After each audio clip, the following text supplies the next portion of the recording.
Hi, Bertold. Hi.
Kannst du mich hören?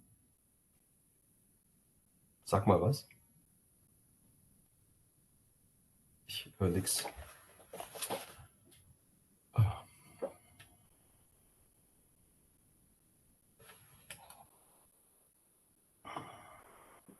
Welcome, everyone. Thank you so much for being here today. As for the stakeholders theory for good corporate governance, environment is one of the stakeholders for a company globally. It is paramount for companies to take into account the contemporary concerns that are the same, and protecting the interest of stakeholders is one of the prime duties of any company worldwide. Even though attempting to tackle climate change require contributions on many different fronts. Business sustainability and responsibility reporting to strengthen the ESG disclosure regime by companies. It becomes mandatory for major public listed companies in India today. Corporations play a significant role in advancing the sustainability movement and the manner in which business conducts themselves in the market to achieve their sustainability goals, particularly in relation to their interactions, collaborations with competitors, or even during mergers, becomes the area of concern, which is dealt with the application of competition law. Large multinational law firm in will be delivering the feature of our ESG lecture series on the ESG through the lens of competition law.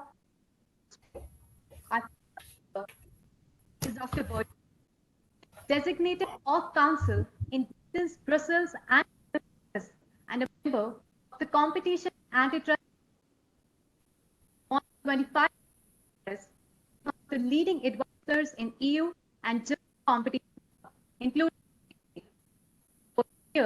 Dr. Bertold supported clients in a wide range of sectors, including satellite communications, aerospace and defense, petrochemicals, and so on and so forth.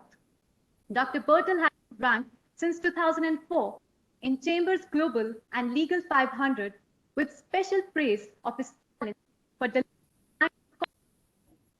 work. Two books and a variety of academic articles on competition law and its related aspects. Moreover, he's also nominated by senior as an active staff, recognition as a standard lawyer in private practice. We welcome Dr. Bertold with a round of applause.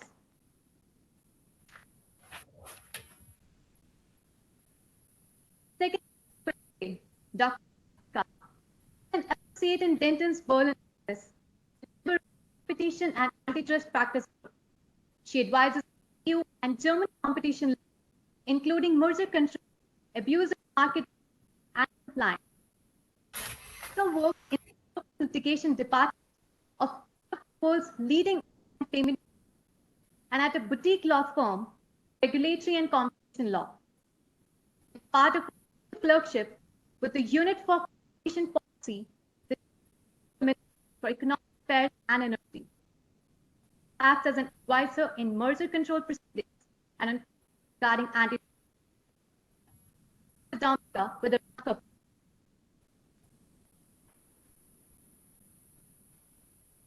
open floor for our eminent speakers, and if there are any questions, that will be at the end of the session. The forum is yours, Bertold. Thank you. Can you hear me well? Yes, sir. Yes, Dr. First of all, thank you very much for your warm welcoming. On behalf of Dominika and myself, it is a great honor and privilege to be invited to speak to you today in Maharashtra National Law University. And I want to thank in particular Professor Kiran Rai, Faranas Hazari and Anshika Tyagi, who have been instrumental in connecting us today. And then I suggest that we move to our presentation. And should I probably now share my screen? Ooh. Here's the share sign.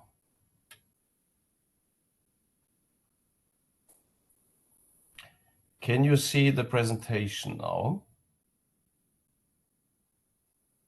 Hello? Hello? So it's not visible. Can you see the presentation? No, it's not visible.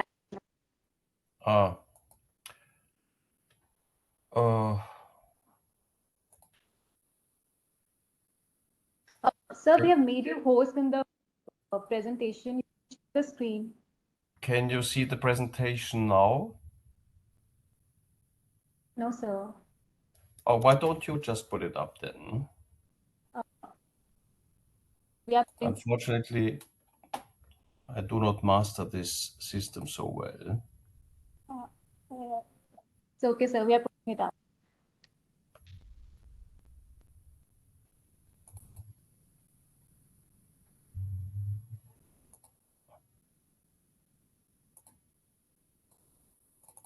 I think now I can do it. I think I found the way to share it. Can you see it now?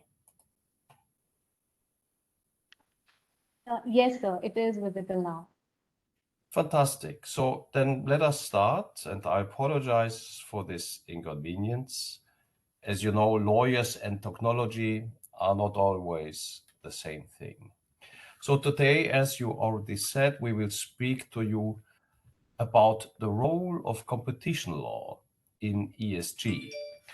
And as you can see from the title of our presentation, it is a limited role because ESG means environmental, social, and governance, and competition law only has a role in environmental. At least today, primarily, things may evolve in the future. And let me say from the outside, the world is changing rapidly, much more rapidly than we thought it would. So competition law also has to change. Otherwise, it cannot serve its function. We will explain later what the function of competition law is. Now we have several types of changes. Yeah, we have climate change, digital change, we had COVID, we have now, at least in Europe, we have a new war. And there are all sorts of societal expectations and political frameworks which are also changing quite rapidly. So everything is undergoing a big transformation. Now, as I already said, antitrust law is already responding to these changes, and regulators all over the world make many efforts to adjust competition law to the new situation. Of course, we will see that the answer is not the same everywhere. And I now hand over to Dominika. Dominika, when you want me to move on to the next slide, you just let me know. Many thanks, Bertold and everyone. And Bertold, maybe you can press F5 so we can really have like the full screen presentation. That works. Okay. Because we see so like I see F5. I don't have any F. On your keyboard. Oh yeah, I have F5. Does it now? Or is it Alt and F5 or Strong and F5 or?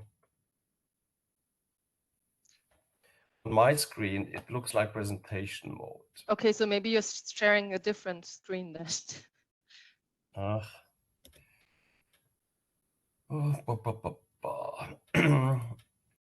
Well, I can try it again. Now, is it better now? No, it's still like the PowerPoint. Okay, well, unfortunately. Well, we can do it like that, but then you need to click on the slides. I think I need to click on the slides anyway. Yeah. Okay. I hope this works for everyone. Yeah, okay, let's. On my screen, it's on presentation mode, so. You can just increase the percentage from down, like the down toolbar. It's 62% currently. You can just do 100. I'm sorry, but I don't understand this. Bottom right, there's 64%.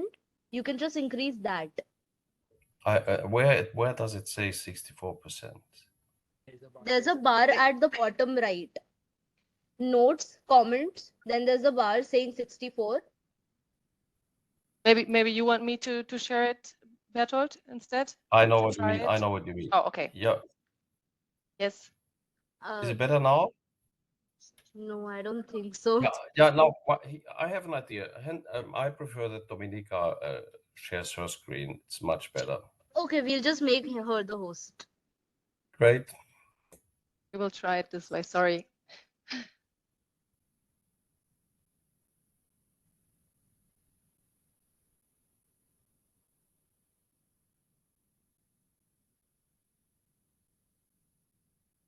How does it look now? Yeah, it's full screen now. Thank you. That's the full screen. Okay, great. So this is what Bertold just said in his introduction, and I will move on now. So one of these factors that Bertold just mentioned that triggers the transformation process is climate change. And while combating climate change is really like one of the most urgent challenges of our times that we face, right? So in the European Union, our political agenda when it comes to combating climate change is the so-called European Green Deal, which aims at CO2 neutrality in 2050. And many other countries have adopted similar political agendas. And this is, of course, an ambitious goal, maybe for some not ambitious enough, but still, it requires quite some effort to achieve this goal, and it will not work without the contribution of the society as such, but also of the economy and individual companies. And we also observe that many companies already adopt their own, sometimes also very ambitious sustainability goals. We see that ESG becomes more and more important. It's a hot topic, really. And investors and other stakeholders, they use ESG criteria to evaluate long-term sustainability of a company. They're taking into account environmental impacts of a company. They use this to make informed decisions. And this increasing focus on ESG topics encourages companies to prioritize sustainability as one important business sector. So now, as competition lawyers that we are increasingly asking ourselves, which role does or can competition law play in reaching these goals, those political goals, but also the individual goals that are part of the ESG agenda of individual companies. To start with, competition law, to have a common basis, is a legal framework that aims at promoting competition and preventing anti-competitive behavior, so behavior that will be harmful to competition on markets. So it actually primarily focuses on economic concerns, but it can indirectly have an impact on the environment as well. Looking at these impacts at first sight, one could argue, well, competition, this is something that aims at higher production rates, lower prices. These factors are usually a competitive advantage for companies, right? But how do you achieve higher production rates and lower prices?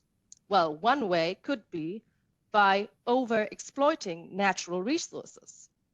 When companies try to cut costs and gain a competitive edge, they may do so without considering the long-term impact on the environment. I mean, companies compete to produce more and sell more goods. That might require burning of fossil fuels and so on. But on the other hand, competition can also promote the development and adoption of sustainable technologies and sustainable products, because competition between companies generally leads to more innovation. And this also includes green innovation, green technologies. And of course, as we just said, demand is changing. Not only investors, but also consumers and other customers in the supply chain become more and more ESG aware. And you cannot ignore that as a company if you want to remain competitive. You have to adapt your business strategy accordingly to that demand, right? So if your products are more sustainable than the products of your competitors, this can give you a competitive advantage. You can increase your market shares. So competition can actually be an incentive to become more sustainable. So we can say that competition can have negative side effects on the one hand on the environment, but it can also have side effects that are actually benefiting environmental sustainability. So it's not generally harmful to the environment.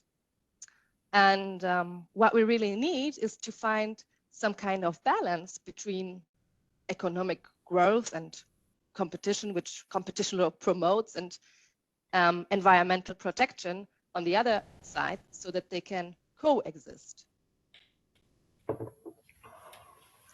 And one aspect that maybe complicates finding this balance is that competition law and other broader public interests sometimes have conflicting objectives. So as I said, competition law and its doctrine is very concerned with the competitive process, and consumer welfare is a very economical, a very economical approach. And while we acknowledge that there are negative or positive side effects on the environment, this is not really something we look at under traditional competition law doctrine. Whereas climate preservation and sustainability efforts, they aim at a public interest that goes beyond those economic concerns in a much broader sense. And we call these benefits out-of-market benefits. They refer to benefits, well, occurring outside of the market in which companies compete, and which are traditionally, at least, not really relevant from a competition law angle. And this, well, is not only like a pure theoretical conflict, but very relevant in practice, because a very typical problem that we face in practice is that we have two companies which are competitors, but they want to cooperate and bundle their resources to achieve higher sustainability goals. And I mean, from a general public interest perspective, this is a goal worth supporting, right? So why would competition law be an obstacle here? But then from a competition law angle, such cooperation could be viewed as anti-competitive and in violation of competition law. So those companies approach us and are like, well, what are we supposed to do? On the one hand, we want to do something good, but then we don't want to violate competition law. Because competition relies on businesses making independent decisions. So every time competitors cooperate, communicate, this can undermine competition. So we actually view this rather critically. So basically, it can happen that something is good from a sustainability angle, but bad for competition. And this is a conflict that we need to solve. And well, if and how this conflict of objectives can be solved is really the dominating topic in the political, regulatory, legal discussion that we have in our competition law community bubble.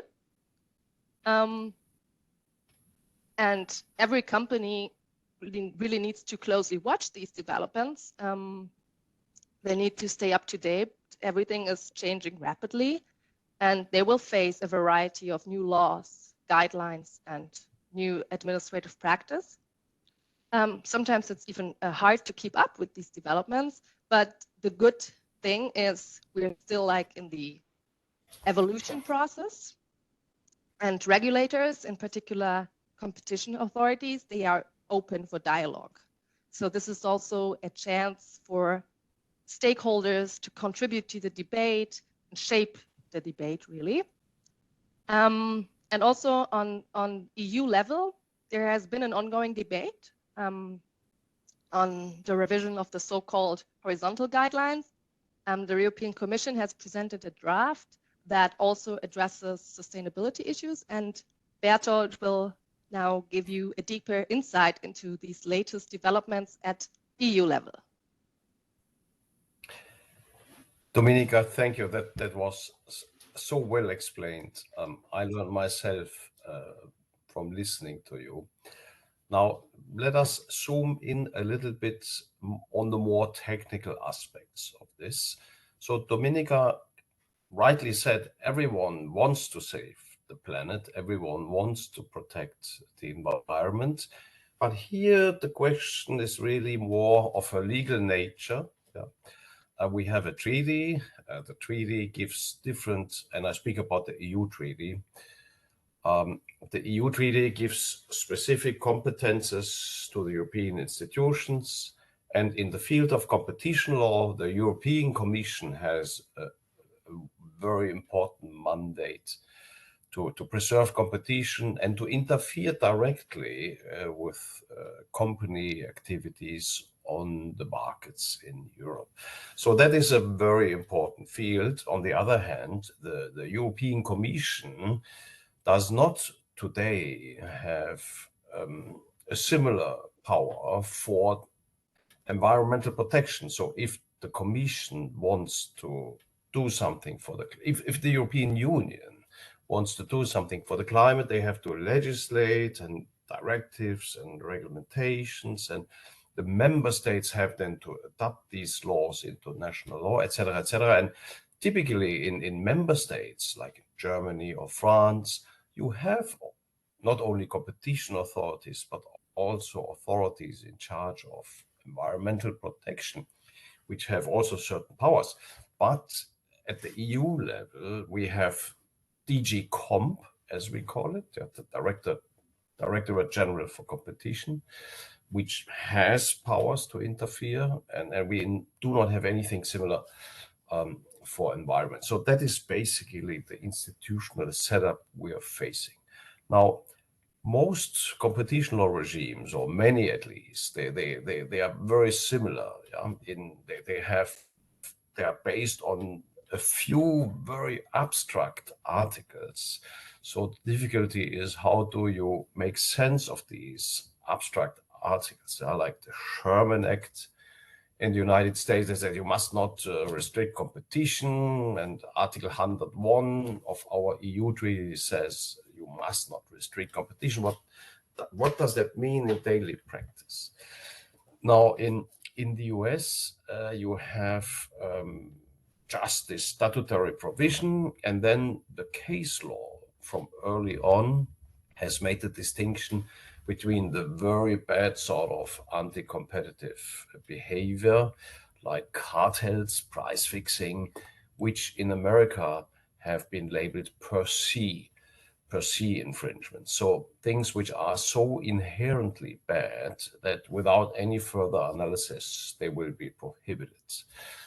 And then for anything which is based on a more legitimate business collaboration, but may still have anti-competitive effects, for these, the case law has developed the rule of reason test.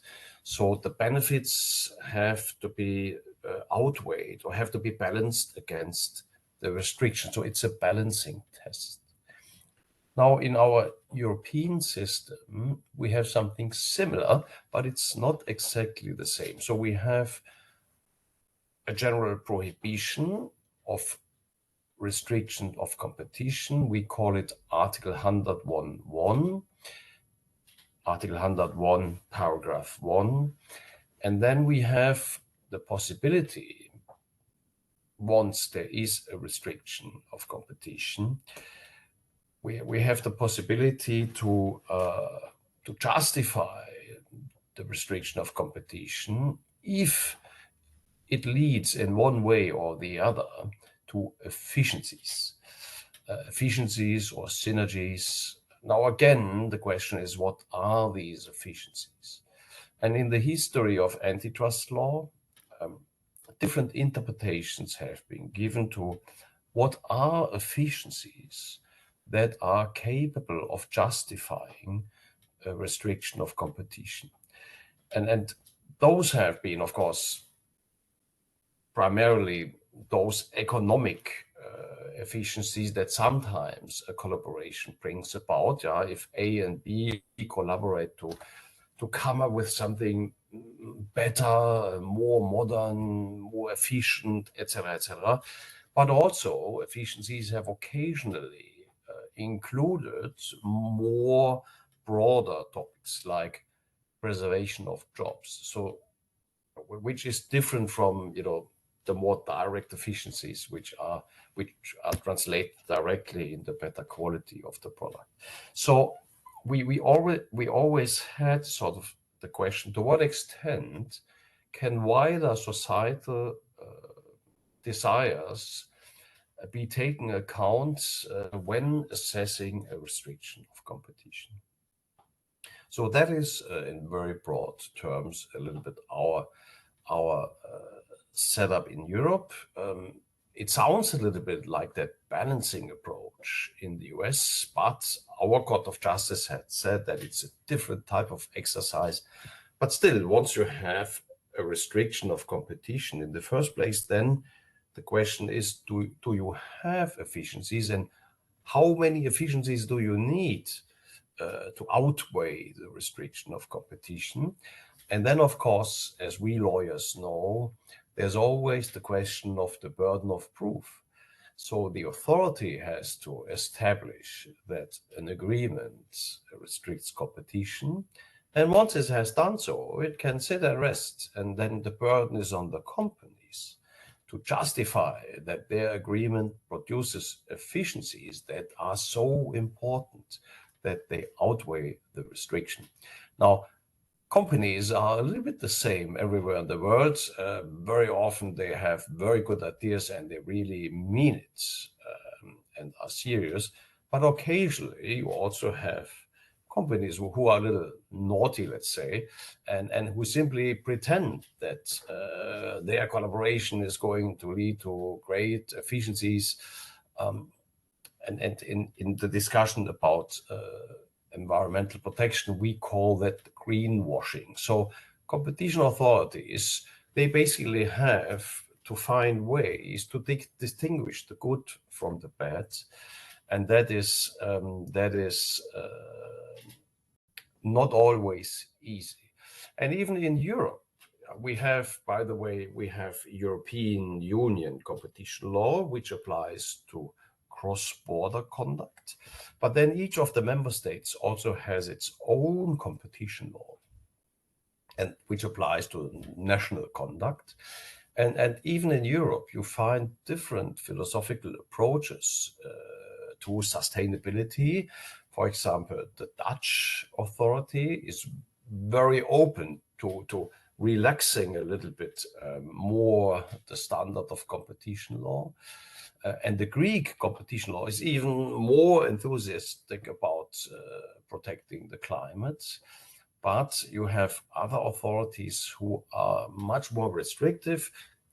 And that may be because they say, well, we only have a mandate for competition. So if you want to save the climate, somebody else has to do it. It's not our job. So this is a little bit the situation we face in Europe today. And coming back to what Dominika already mentioned, so there's currently a review process at EU level going on, focusing on agreements on collaborations between competitors. And this is a long document. And there's one chapter which focuses more on sustainability agreements. So what you are hearing today is not yet the last word. We expect the final version of all this in a couple of months from now. But somehow we believe that in this particular chapter, what you hear today is probably 90% what will be the final version. So the question to start with is always, if A and B, or even A and B and C and D and E and F, all competing in the same industry, if they undertake to do something together, which is good for the environment, it can, of course, be a problem for competition, because the rule is companies are supposed to compete with each other on the markets. And as we all know, today, even if you claim some sustainability qualities for your products, it influences the consumer choice. If you say my product is the cleanest and the most organic, it's not just some blah blah, it's a competitive advantage if it is true. So the rule is that companies are supposed to compete even where they want to do good things. Now, in order to allow a certain level of collaboration, the guidelines, draft guidelines, they send out some signals about what is unproblematic. And on this slide, you see 3 examples. Typically industry-wide campaigns to raise awareness, such as, let's all be more careful in preserving our natural resources. Also databases for sustainable suppliers, like we want to have a common database to make sure that we all use suppliers who satisfy our sustainability quality standards. Now, of course, if there is a significant price increase resulting from that collaboration, then it is a problem. But if there is no significant price increase resulting from the collaboration, then it is usually also unproblematic, because, as Dominika explained, the primary role of competition law is to protect the wallet of the consumer. And I don't know whether I just did something, but I now see no longer the presentation.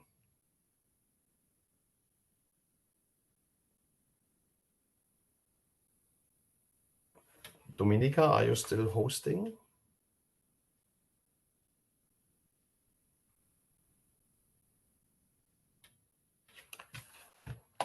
Oh, maybe Dominika fell off. And I can try to share my screen again.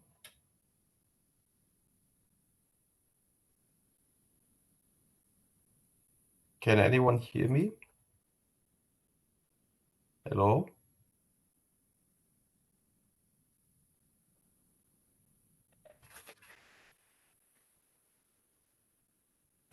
Dr. Bertold? Yes. I think Dr. Dominica left the session. Therefore, the screen is not presenting the presentation. Can you just put it on? That's maybe the easiest. Sure, definitely.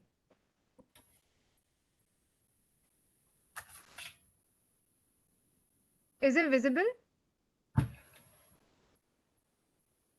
Not yet. Now it's visible, right? And if you can go in presentation mode. Definitely.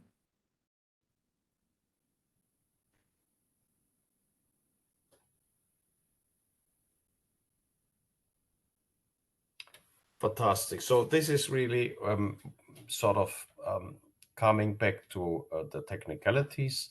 So when we look at sustainability agreements, we have this three-step analysis that are already described in general.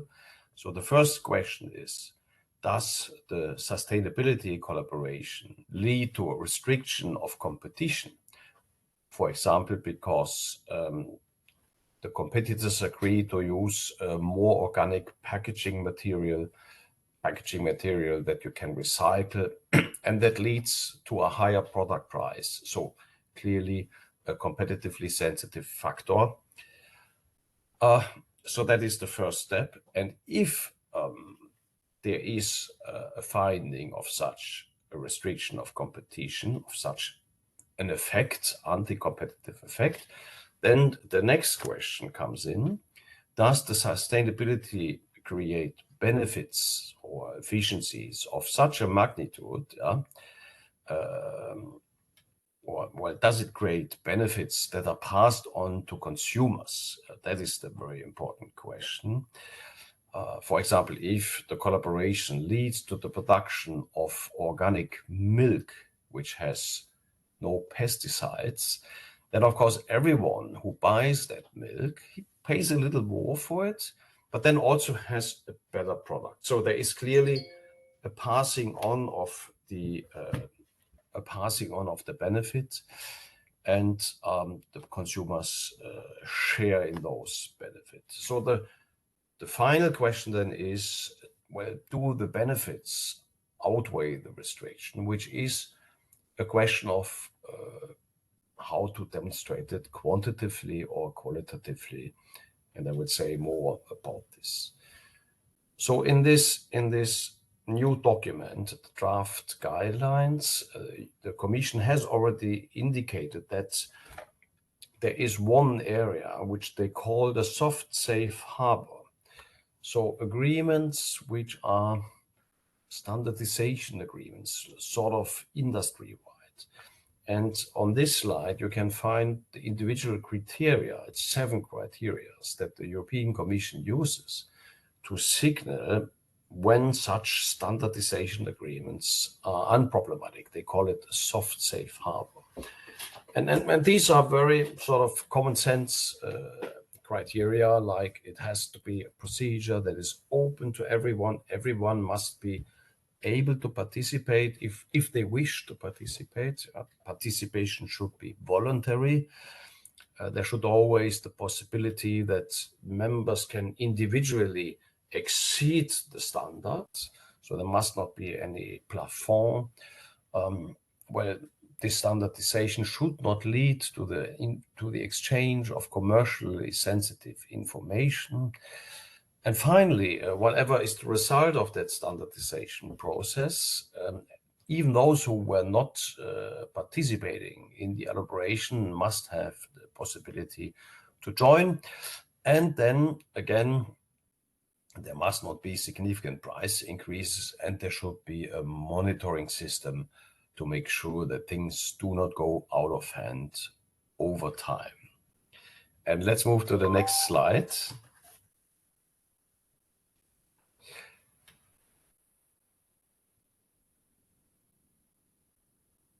Fantastic. So I will now zoom in even more on what does it mean passing on benefits to consumers, and it can mean different things, as we will say.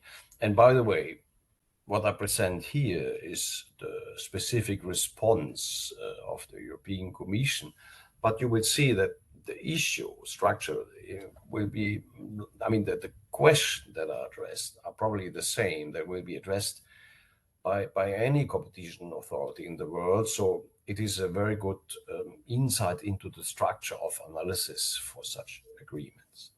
Now, among the benefits that the collaboration can ideally pass on to the consumers, now the easiest one are the so-called individual use value benefits. And that is, to give an example, companies collaborate to grow vegetables organically without pesticides.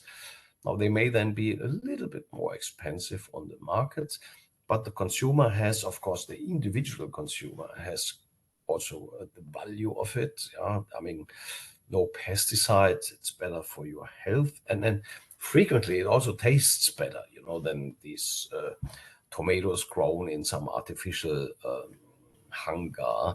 So clearly this is easy to understand. This type of collaboration leads to a palpable individual use value benefit, and on top, not only it makes the buyers happy, but on top it produces positive externalities because it's reducing pollution, no pesticides, and that is great just for everyone and for the planet. So this is basically the perfect world. You still have the question on how do you quantify, but the clearer there is a benefit being passed on to consumers, the easier it is to satisfy the question of showing that the benefits outweigh the restriction. And by the way, let me just specify, when I use the terms consumer, I don't mean the consumers in general. I mean the buyers of the product in question, because that's a very important thing. Now, the second type of benefits are still individual, but they are no longer use value benefits. They are called non-use value benefits. And there's also an easy example for this. We all have seen, sort of, when we go to the supermarket, you can buy the standard coffee, which is produced somewhere, in South America with child labor, and the producers are ripped off by the evil companies, etc., etc. But then you also have, increasingly, you have brands, fair trade coffee, and the fair trade coffee may not be any better than basically the evil coffee. It just produced in a better way. And increasingly, this is also something which consumers pay attention to. And again, I mean consumers, the people who are buying the coffee. So it's non-use value benefits because it's more like an ideal thing. Yeah, I love to do good things. I love to make my own contribution to the environment. So I'm willing to pay 20 cents more for the coffee if I have the assurance that it's produced in a fair way, fair, sort of socially, but also protecting the environment, etc., etc. Now, here it is a little more difficult to establish that the benefits outweigh the restriction, because you have to measure consumer preferences, which is a statistical exercise. Now, if it really comes to complicated situations or difficult challenges and investigations, then companies, they use all sorts of economic and marketing experts to try to establish that the benefits outweigh the restriction in their particular case. So marketing studies could be a way to show that the benefits exist and they are passed on and they outweigh the restriction. And maybe we can now move to the next slide. So until now, we've spoken about two types of individual benefits, meaning benefits benefiting efficiencies, benefiting the user who buys the product which is subject to the sustainability collaboration. But now we move to a much bigger picture, and we call it collective benefits. That are the benefits that occur irrespective of what you and I or Dominica may like. And a good example is there is an industry-wide agreement to introduce a green technology. Unfortunately, it's much more expensive, so there is undeniably a cost to the users, to the buyers and the consumers. So the question is then, if these collective benefits exist, how can they be taken into account? And there again, we have different types. Now, the easiest one to start with, it's always good to start with the easy one. The easiest one is in-market benefits. Now, that simply means that, in-market means the restriction of competition leads to efficiencies that benefit the buyers who buy that particular product. And I didn't write an example here, but it's the same as with the milk. So organic milk, I buy the milk. Clearly, there are in-market benefits. So I'm the consumer who buys the milk product in the same relevant product market in which the company sells the milk. So it's in-market benefit. Okay, consumers pay an uplift, but they also benefit from the improvements. Now, the second category, which is a little bit more complicated, is sort of in the separate market benefits. So what if the collaboration leads to benefits in a neighboring market, which is not necessarily the market for the product? And here the example is, what about taxi drivers? Just imagine you have in a city like Mumbai, you have 5 taxi companies, and they all agree to use exclusively clean fuel. And that makes it, of course, a little bit more expensive. So whoever takes the taxi must then pay more money to have that green fuel. And here the Commission says today, you can take those benefits in a related neighboring market into account, provided that the consumers in both markets are substantially the same. And in the example of the taxi driver, that is obviously the case, because the taxi drivers in Mumbai also then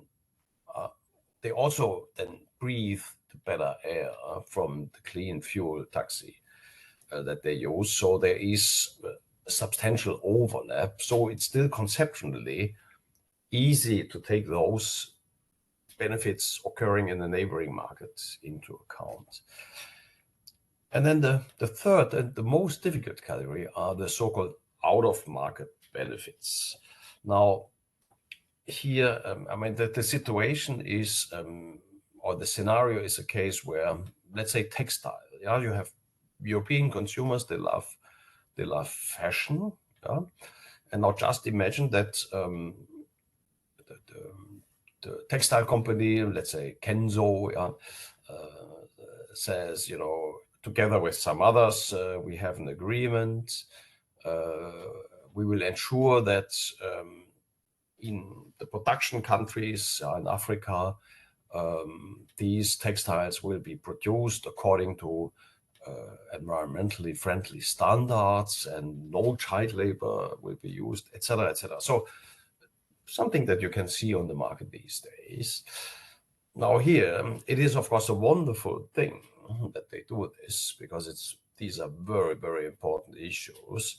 But the benefit clearly occurs in a totally different geographic market, in Africa, and not in Europe, where then consumers like Dominica and myself have to pay more money to buy our lovely orange shirt, for example. I think, by the way, that Dominica's orange shirt fits very well the colors of your beautiful country, India, because I think that you have a lot of orange all sorts of traditions. And it's also a color that I like myself very much.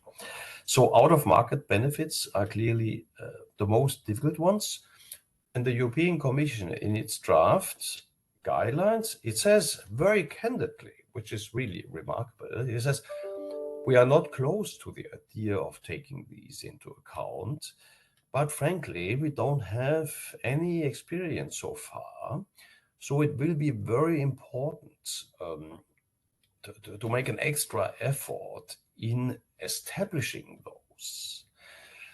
Meaning that if companies want to rely on such collective out-of-market benefits in particular, they really have to do some homework to figure out, maybe, academic studies, reports from public authorities showing the benefits of this and that, etc., etc. So the more objective sort of support you find, the more the European Commission will likely be willing to accept even out-of-market benefits. And I personally think that this is a very good development. And I personally also appreciate that the European Commission acknowledges openly that it does not yet have sufficient learning to have a final view on this. And I like it generally when regulators are also open and transparent, just as we as lawyers, we can, of course, try to sort of play games with the regulators. But in my experience of many years, it is much better if you are open and candid and you put the problems on the table and occasionally also disclose your own vulnerabilities. And if everybody does this, it's the best way of creating a rational dialogue and allow things to move forward in the right direction. So that was just my personal comment on this side. And maybe we can just move to the next slide.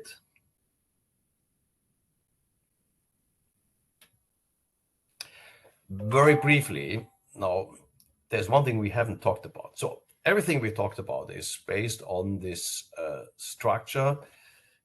We have a restriction of competition in the first place, and then we put our brain to work to find ways to justify it. But we haven't talked about the opposite. What if here, European Commission, DG Comp, is confronted with an agreement between a couple of competitors, which reduces prices for the consumer? So that is exactly what Dominika said competition law is all about. But it is very harmful to the environment. What if, you may have read that we have a sort of energy crisis in Europe, because we relied on Russian gas for many years. Now we don't have it anymore.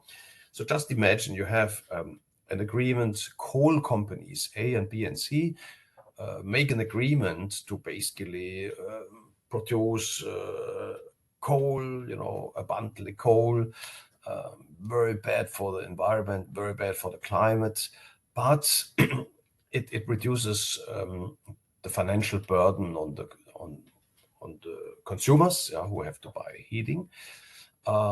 So what if a competition authority is confronted with such an agreement? It's of course clearly pro-competitive in the way we traditionally understand it, but does the competition law have the possibility to say we don't like it because it is against our sustainability goals?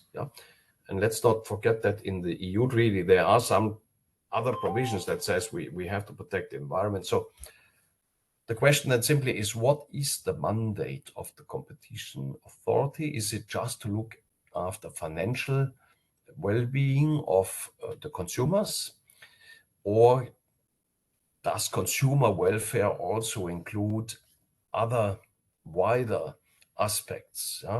Sort of, if competition law protects the competitive process, well, I need fresh air and clean water to compete. If I'm poisoned, I will die and I can no longer compete. So how far can you stretch the mandate that is given to competition authorities? And the answer is different. It depends on the legal basis. You have some jurisdictions where the competition authority is given a wider public interest standard. So for them, it's not a problem to say, yeah, financially we are okay with this, but it's not good for the environment, therefore we don't tolerate it.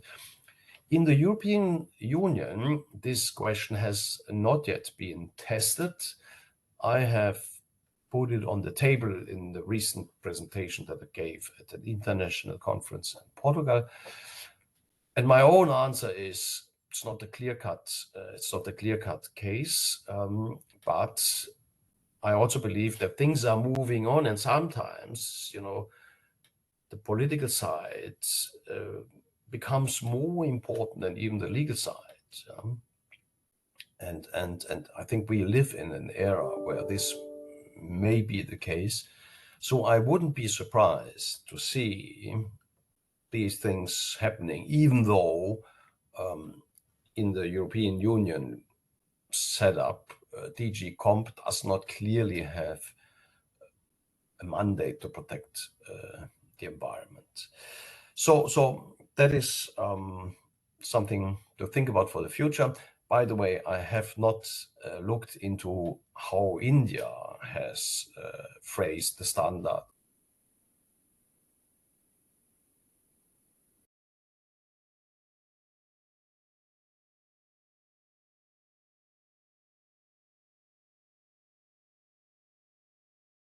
Dr. Bertold, you're not audible anymore.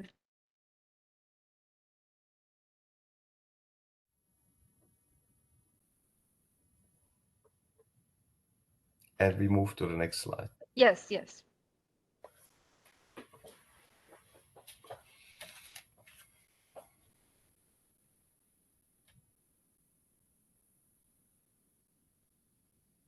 Dominika?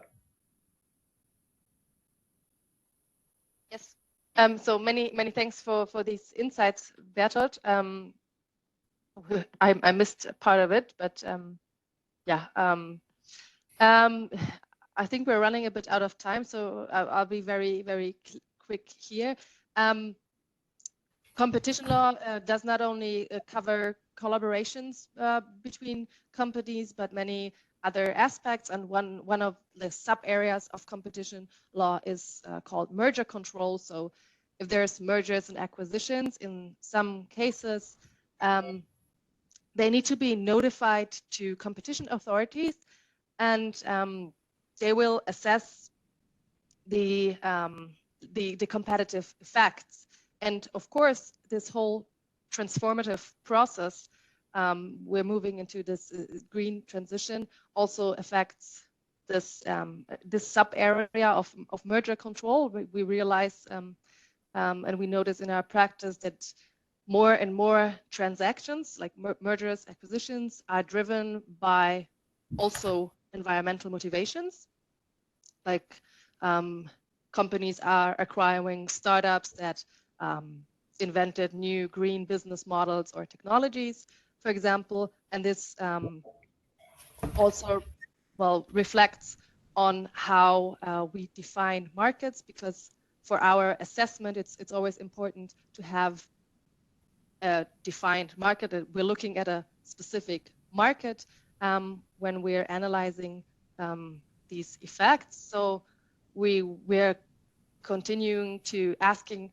ourselves, how do these climate sustainability aspects maybe change those definitions of markets? Or like, is there a market for coffee in general, or should we have sub-markets like fair trade coffee, or Bertold already referred to fair trade coffee today? Is this a different market than regular coffee?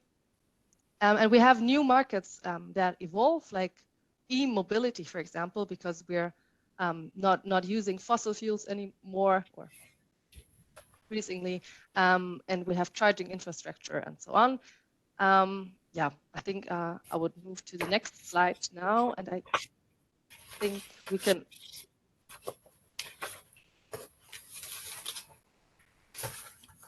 skip this one, interest of time, because I wanted to wander off a little bit further into a somewhat different topic, but it's a one that is also very hot in the competition law community because we're not only transitioning into a green, but also into a digital economy. And these are actually two mega trends of our time. And of course, they are also interconnected because digitalization can certainly become a driver of opportunities also for prosperity, but also for the environment. And it actually is not just about big tech companies, but rather all companies are affected as well. Business models are going from offline to online, and many traditional sectors like the automotive industry, for example, they are more and more technology and data driven. And this is also a huge chance for achieving sustainability. We can use digital technology to improve sustainability. And this concept is known as sustainable digitalization. So actually, technologies can contribute to reducing carbon emissions. And we really think that you cannot think the one without the other, digitalization and sustainability. And of course, competition law is also affected by digitalization, and legislators realize that we need a set of rules. And we see also a massive development in this area in many different countries. And all of this means that companies, they have to navigate a very complex terrain, and it would be very desirable actually to further unify the law and enforcement practice. Can we move to the next slide, please? But unfortunately, we're observing a development that is, well, somehow worrying a little bit, because also one trend of our time seems to be deglobalization. So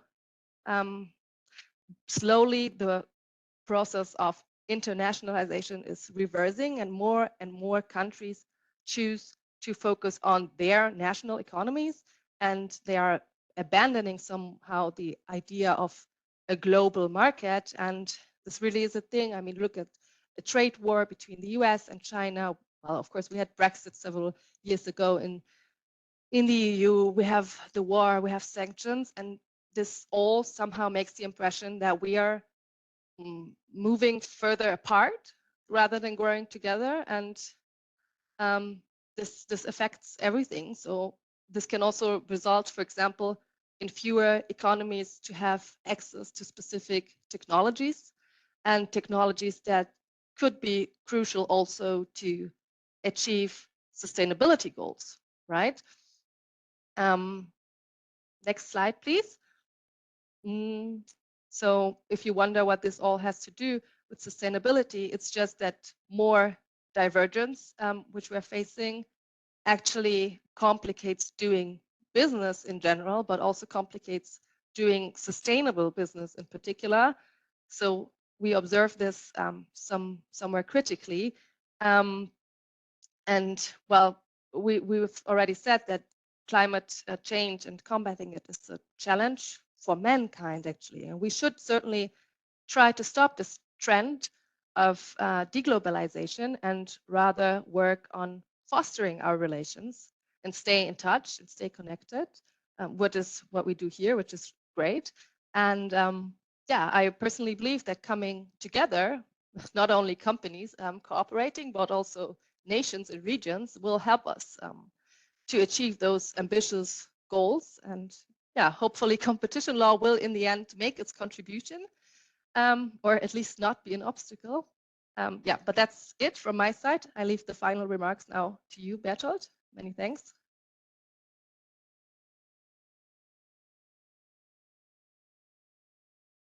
You are on mute. You are on mute, Bertold. I thank you, Dominika. I have nothing to add. I think you said it all. We live in difficult times, but let's not despair. Let's work on solutions to the problems we face, and I'm confident that the good side will win in the end. And I thank you again for your patience and for your interest. And questions always welcome, also afterwards by email, or now if you have still some time, we still have a little extra window available for questions.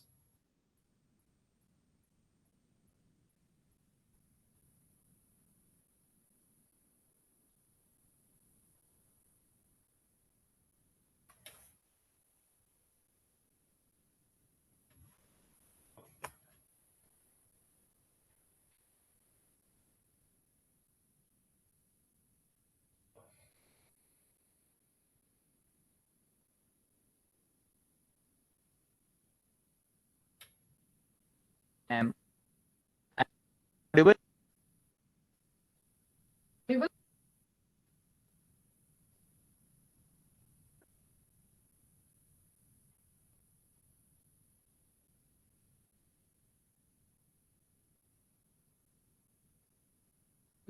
We cannot hear anything, unfortunately.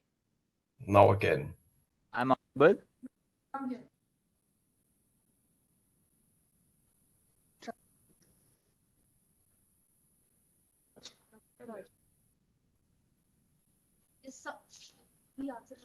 Where can you sit in the So am I audible now?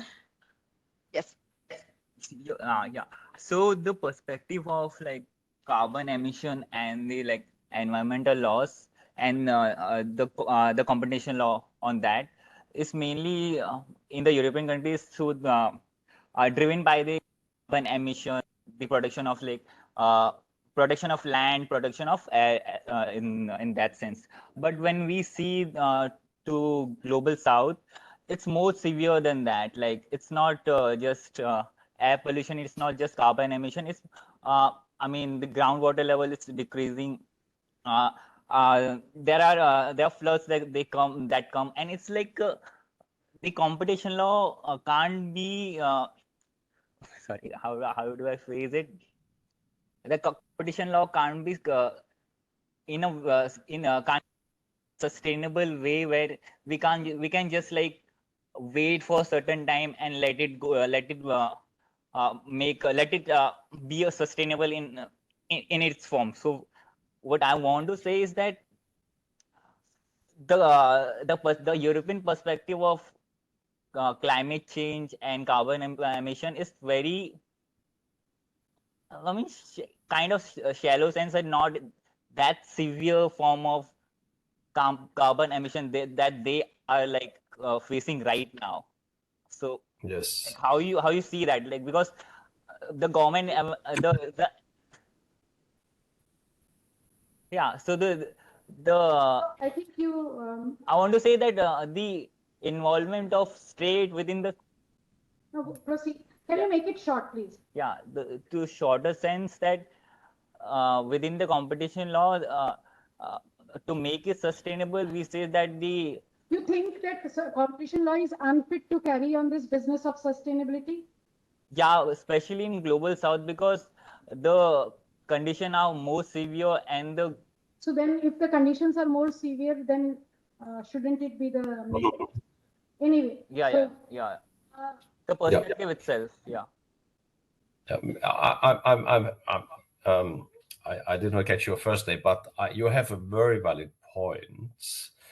The first thing I want to say is each country, should adopt its own laws to deal with its own specific problems. So maybe your Indian competition authority has what I call the public interest mandate to take into account environmental protection aspects more than the classic Western European, etc.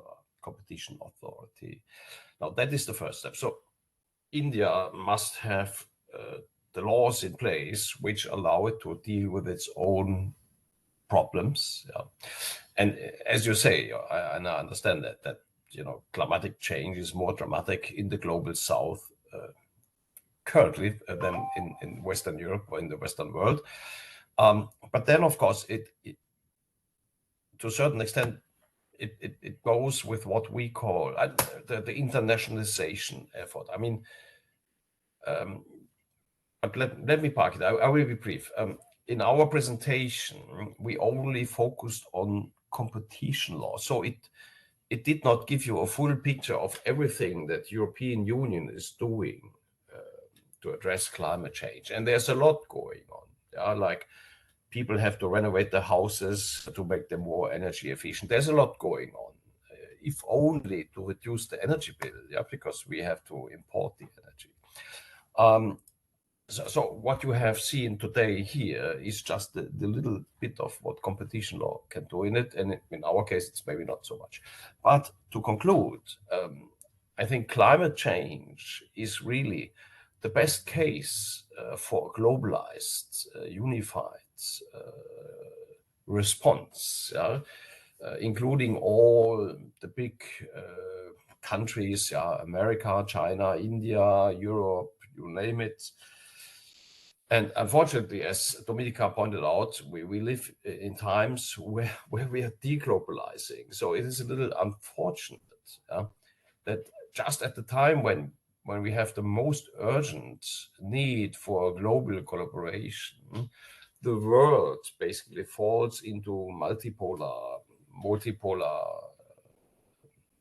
system.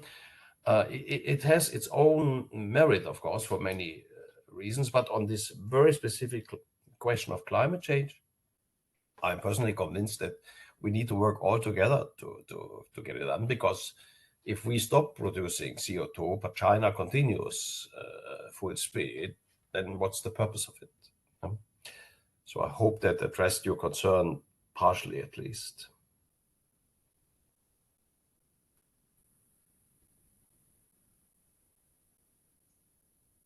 Yeah, so thank you so much for that answer. Firstly, I would like to thank you for the PPT that you shared and the knowledge that you disseminated.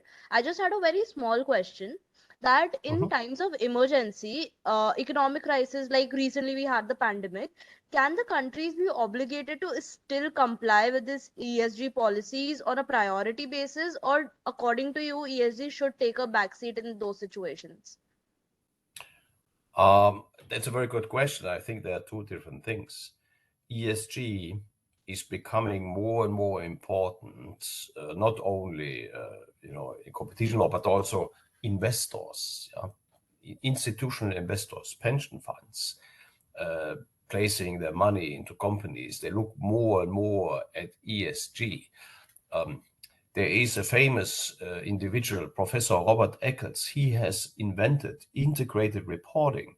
So the annual reports of large companies now start with a chapter on sustainability, diversity, inclusion, all that is ESG. And it's becoming more and more part of the mainstream, no longer just sort of idealistic, we want to live in a more colorful world, but even hardcore business is becoming more and more ESG. Now, so I think that ESG will continue. By the way, unfortunately, again, in the United States, where they're preparing for 2024 presidential elections, the conservative side is now mounting an anti-ESG movement for political reasons, which, again, I'm politically neutral, but I think this is an unfortunate development. But coming back to the crisis, I mean, in Europe, and I speak from the European side, everybody has always criticized the European Union because they can never decide on anything. It's technical, it's complex, blah, blah, blah. Now, it is true that the European Union is a fairly complex mechanism, because it balances the powers between the EU level and the member countries. But we had in the last 15 years, three big crises: the financial crisis of 2008, the COVID crisis of 2019, and now we have the Ukraine crisis. That's the way we call it. And in each case, the European Union has surprisingly found a much more homogeneous way of dealing with the problem effectively. So I have the impression that in our part of the world, the crisis makes the system more effective, which is good.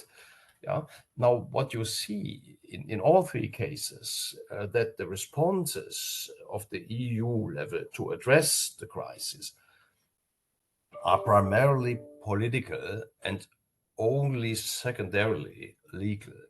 So in moments of crisis, the European Union invents, even beyond the treaties, political mechanisms, to save banks back in 2008, to buy vaccine in 2019. Although health policy is not EU competence but national competence, and it is well known that EU does not have a clearly developed defense policy. But now, in the context of what we call the Russian aggression on Ukraine, suddenly this has awakened all sorts of people, and things are being done, common procurement, and now and one crisis, every crisis has its own learnings. So in the COVID crisis led to a common purchasing mechanism, EU buying vaccines from Pfizer for everyone, and now they use the same mechanism to purchase ammunition for own use and maybe also to supply to Ukraine. And so in the EU context, which is bureaucratic and complex mechanically, the bigger the crisis, the bigger the awakening, and that is an interesting observation.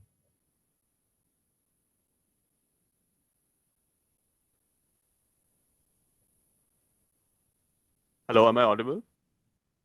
Yes. Thank you, Dr. Bertold, for your lovely insights.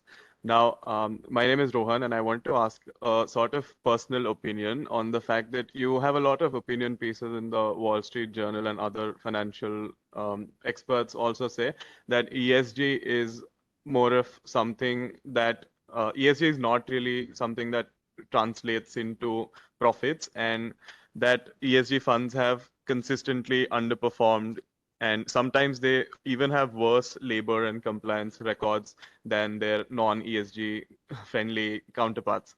So I just wanted your personal opinion on where do you think this discourse is going to lead in the future? Because some really influential people like Elon Musk have spoken about this on Twitter. And if you still think that people should invest into ESG, then how do you think a layman can identify if some company is greenwashing its products, or how do you think a regular consumer can look at ESG and incorporate it? No, that is an excellent question, and it's really excellent question. And to be frank, I don't have the answer to it, but I give you my personal opinion. It is, of course, I mean, today everybody talks ESG, but you have to make a distinction conceptually. The true ESG and the false ESG, the greenwashing ESG. I personally believe, when it comes to making investment decisions, that making the investment decision is very difficult for anyone. So I'm not an investment advisor, by the way. So please don't rely on whatever I say. You may, of course, if you invest your money, you want to have a return. But if you have the choice between investing into a solar company or maybe, into, I don't know, something which does something very bad, maybe you simply want to say, as long as they have similar rate of return, then I go for the greener one because it makes me feel better. So, but there is, of course, a real issue. And then you mentioned Wall Street Journal. I mean, you then also have read that the big petrochemical companies, they had made ESG commitment and to give up fossil fuel, etc. But now they're pedaling back because they're investors, they're shareholders, they want to see the returns. So this is, of course, a concern, because ideally you would want to see the big petrochemical companies to contribute to the energy transition. Like you want to see the German car industry to contribute to the shift to e-mobility, and they're also blocking, as you may have seen in the Financial Times. So it is, of course, I'm not saying we have to, I think we all agree it's sort of urgent. Yeah? And then the question is, any change is painful. And the more dramatic the change, the more painful it is. And the question ultimately is, how much pain can you stand? Yeah?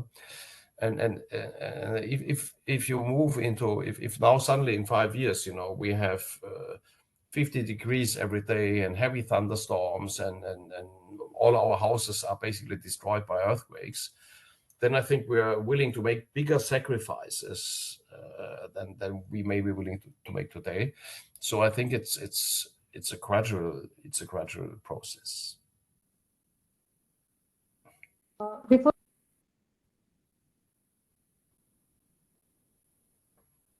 congratulate you, the iota of in fact, the web which you have created in our mind through your presentation. We have many questions, interdisciplinary questions, and as of now we have 8 questions. So do we have time to take up those questions, or would you want to cut it short and take only few limited ones? No, let's go. I mean, I have. Okay, thank you. So thank you very much. So next question can we take? Good afternoon, sir. Firstly, let me say that the presentation given by you and ma'am was really insightful.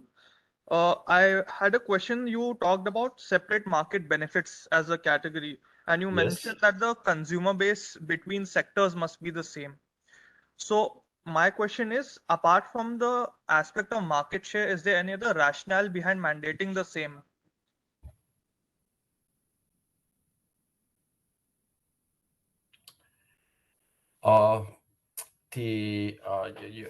Thank you for this question. The market share is indeed an important aspect, and I have not really talked about it because it makes a difference in the analysis if, in particular of collective benefits, it makes a difference if, let's say you have an industry with 10 competitors, yeah? And of the 10, you only have 2 who enter into sort of sustainable agreements, etc. Then if it's only 2 out of 10, it is less likely to produce sufficient sustainability benefits to justify the restriction, because the risk would be that these 2 companies go ahead, they collaborate, it increases the prices, and the others simply take advantage of it, yeah, free riders, yeah, without doing anything sustainable.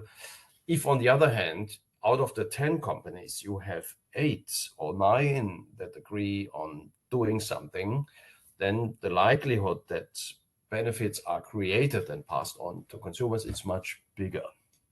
Does that address your question? Yes, sir. Next, please. Good evening, sir and ma'am. My name is Pia, and my question to you is, so the Competition Act in India specifically requires parties to self-assess whether any collaboration that they might have can result in any anti-competitive effects. On the other hand, in countries such as Greece and the United Kingdom, we've seen that their competition regulators have issued very comprehensive guidelines vis-a-vis sustainability agreements and any anti-competitive effects that they may have. So my question is this. In your opinion, can a self-disciplinary mechanism act as a catalyst in increasing anti-competitive behavior? Or do we think that this strategy adopted by the Competition Commission of India in asking parties to determine themselves whether any ESG can act as anti-competitive is a good strategy? So just your 2 cents on the same. Thank you. So that is, again, thanks, Pia, for this other interesting question. I mean, there are basically 2 regulatory models, the one based on self-assessment and the other one based on notification. So in European history, when the European Union started, for the first 50 years or 40 years, they had a notification system. So company A and B were entering into an agreement. They thought, oh, there might be a competition problem. Let's notify the European Commission. And then you would have immunity from fines, because infringement of competition law can lead to a significant fine. Now, this old system, the notification system, it led to overworking the European Commission. The European Commission, there are only so many individuals. They can do, let's say, so many cases per year, but they cannot do 10 times more. And this system turned out to be totally ineffective. So in 2004, the EU moved to self-assessment. So you can you can no longer notify agreements in very limited cases. You can ask for informal guidance. And then the new trend now in Europe is, since there are all sorts of things in flux, novel things in flux, competition authorities all over Europe are more willing to listen to companies who come with something where they are not totally sure. So even if they're legally supposed to self-assess, if they go to the competition authority and say, look, we're thinking about doing this, but do you think we can do it, or is it going too far? Or then although it is no legally sort of, there's no exemption coming from that, but it is obvious that, you know, if you go in and you play with open cards, that even if the competition authority disagrees, that they will not impose a big fine on you. They say, no, you better not do this. Thank you for coming. We appreciate it. So I think the truth is in between. So self-assessment is a necessity to avoid overburdening competition authorities, because if you have to notify every nitty-gritty agreement, that's just too many. On the other hand, it is important that competition authorities are willing and able to give guidance in individual cases of a certain importance.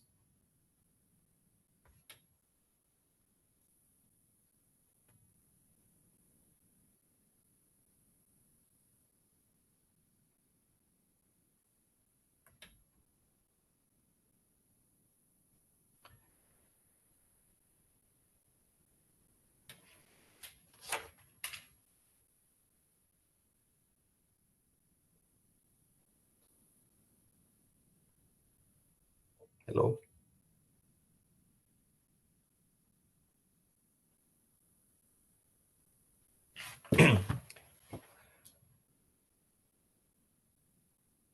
I do not hear anything, so I don't know whether anyone... Hello, sir. Am I audible? Hello. Yeah, sir. Shubham here. Good afternoon, and thank you for a wonderful and informative session. Sir, I had a doubt pertaining to CSR. I just wanted to know what's the distinction between ESG and corporate social responsibility? Probably not much. Corporate social responsibility is simply the idea, you know, that a company cannot just focus on profits without giving back to the community. So if the community allows you to become rich, yeah, you have to give back to the community. It's almost like building your karma account. So that is CRS. I think in today's world, ESG has become the dominant label. It's a little bit more specific. As CSR is, yeah, you have to be nice. And ESG is, there are a couple of things, environment, social governance, where you have to focus on.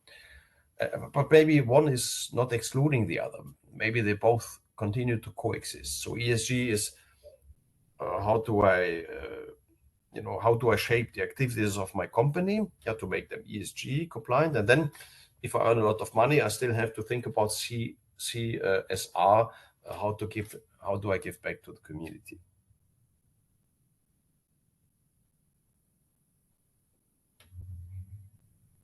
Sir, am I audible? Yes. Okay, sir. So thank you for the previous answer. I just had a small doubt. It was regarding in today's world when we see that there are a lot of developing and developed economies in the world. How can we have a global solution or strategy for the implication, like for implying the ESGs?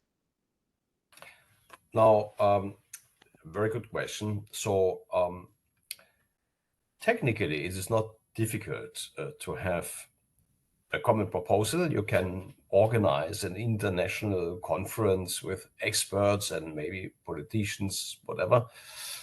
But whenever it comes to, international cooperation, a little bit like international public law, it's nice to say but then it's difficult to impose a discipline. So within the country, you have government administration. So if you have a car and you park it in the wrong place, then you will be prosecuted. Yeah, there will be a policeman, and if you don't pay the fine, etc., they will take you to court, etc. Now, in the international world, even if you have hardcore legal principles, there's nobody to enforce them. Yeah, you have United Nations, and occasionally they have these blue helmet military missions, but it's more like peacekeeping. So there's no real international law enforcement. And similarly, you can have the most beautiful climate agreements. You have nobody to enforce it. That is a problem, and that will remain a problem. So to summarize, I think you can come up with, let's say, a catalog of criteria. This is what everybody should do. Yeah, but then you inevitably will have to leave it to the goodwill of the individual countries and companies to do this.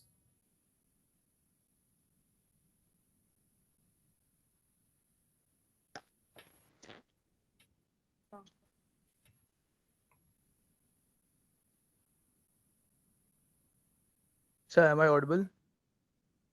Thank you for your answer, sir.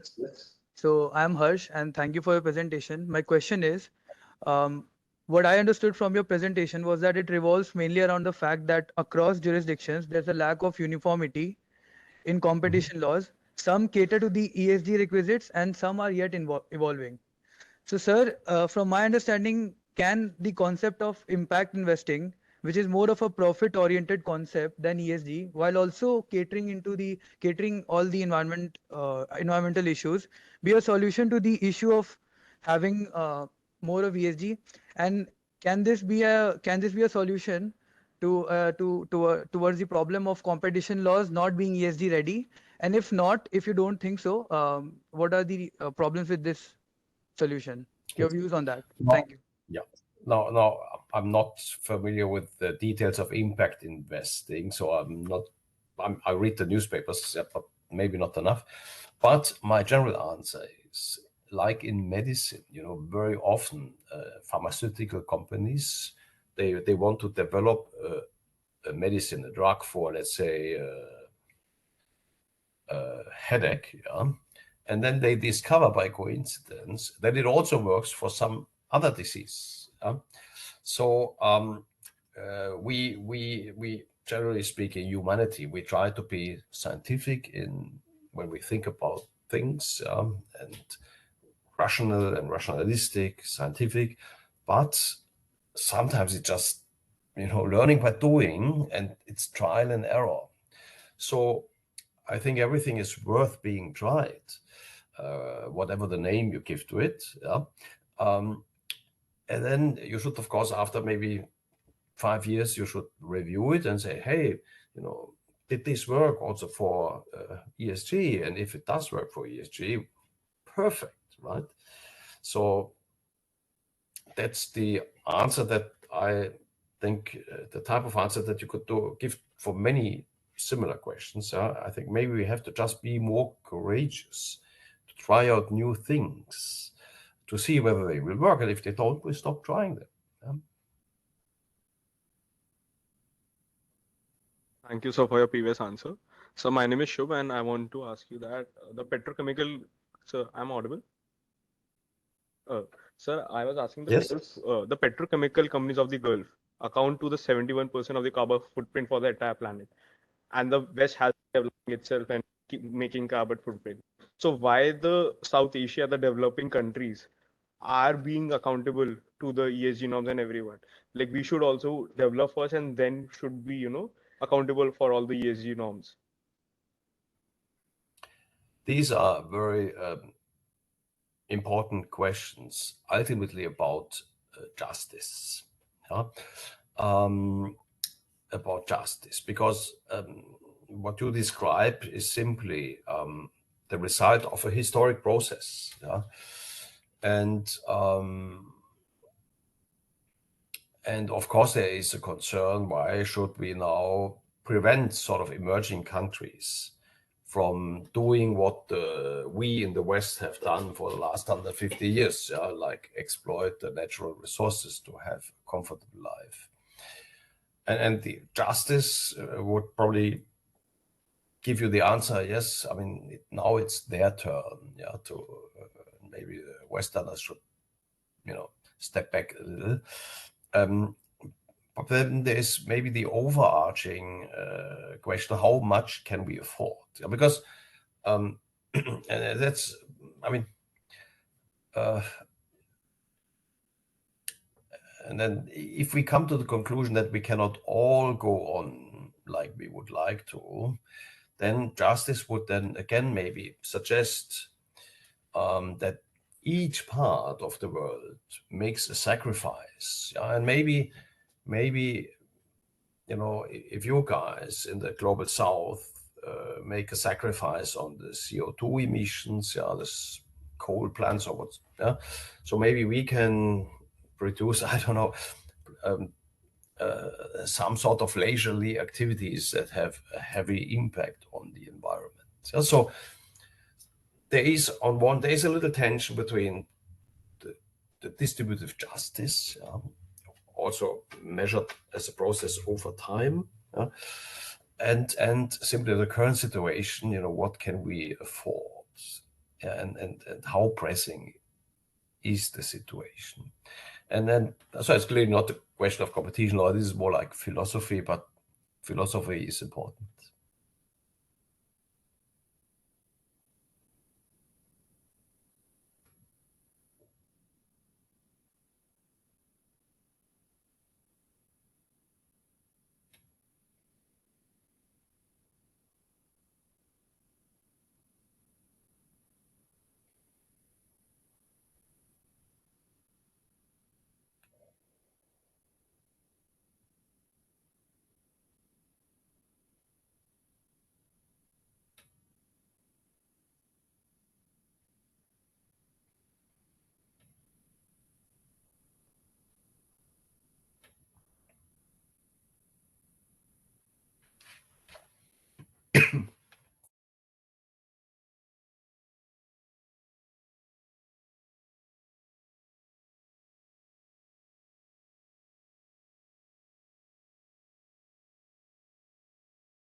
So, Dr. Bertold, was I audible?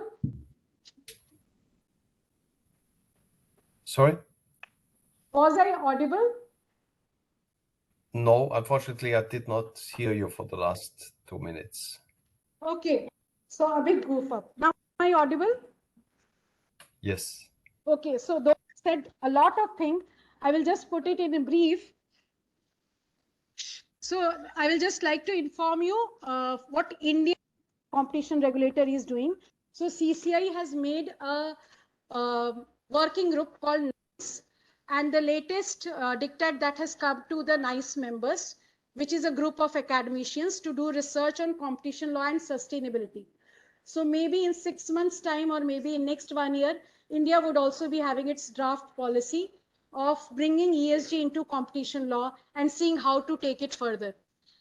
And from the center and from the students of MNLU Mumbai, I would like to thank you, Dr. Dominica, and the Denton's law firm for collaborating with us, for giving the positive response, for being very forthcoming. And we hope to have this next round of deliberations as well on ESG and similar other topics. So thank you very much. We thank you. It is a privilege to have this exchange. I learned a lot from listening to your question, and I hope we will reconnect soon again. So thank you once again.